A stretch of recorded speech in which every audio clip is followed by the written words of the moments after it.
5 reasons your song is not on Spotify yet. Most upcoming artists are making these mistakes, and you know if you go if you no wan learn. Anyhow, let's get into the video. Number 1, you don't have a distributor. I don't tell you say Spotify no dey allow artists make they upload directly to that platform, and some local upcoming artists go don think say they get one link where you go just use put your song for all platform like that. No, you guys use a music distributor, and there are a lot of music distributor out there like Amuse, DistroKid, CD Baby, TuneCore, Ditto Music. Just get a music distributor. Signing up no dey pass 30 to 40,000 yearly. Number 2, your song format is wrong.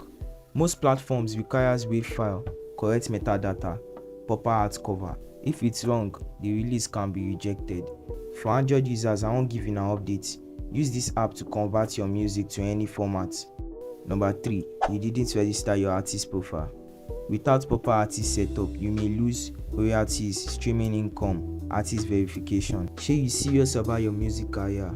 If you serious, I help artists with music distribution, artist profiling, mixing and mastering. Comment interested or DM me to get started. Thanks for watching to this part of the video. No be lie.